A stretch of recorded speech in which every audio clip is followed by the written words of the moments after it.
કાકા હા ભાઈ અભિષેકનો સવાલ છે યુટ્યુબ પર કે હું 27 વર્ષનો છું હા અને ગર્લફ્રેન્ડના ઘરવાળા એવું કહે છે કે પોતાનું ઘર હોય ને તો જ કે તમારા મેરેજ કરાવીશું એમ કે 27 વર્ષે ઘર કેમનો લેલા? એ નહીં ખબર. આને પેલી ચોપડી આ પેલી રોબર્ટ કિયોસાકીની આ ને રિચ ડેડ પુઅર ડેડ, ઓ તમે એ વાંચી છે?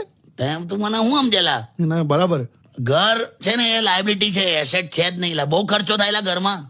બહુ સાચી વાત. પણ હું તો કહું છું મોટા ભાગે બધાનું જીવન બધું બહાર જ હોય છે. જો અચ્છા ખાલી આપણે ઊંઘવા જ ઘરે આવીએ છે ને, એવું? તો તું જો જન્મ ક્યાં આપણો? તો કે બહાર હોસ્પિટલમાં. બરાબર. દર્શન કરવા ક્યાં જઈએ? તો કે બહાર મંદિરમાં. જમવાનું ક્યાં? તો કે બહાર, અહીંયા ઓફિસમાં, કેન્ટીનમાં, હોટલમાં. હા કરેક્ટ. રૂપિયા ક્યાં મૂકીએ છીએ? તો કે બહાર બેંકમાં. બરાબર. દાગીના ક્યાં મૂકીએ છીએ? તો કે બહાર લોકરમાં. કરેક્ટ. બર્થડે ક્યાં ઉજવીએ છીએ? તો કે બહાર હોટલમાં. ભાઈબંધો ક્યાં હોય છે? કે બહાર ગલ્લા પર.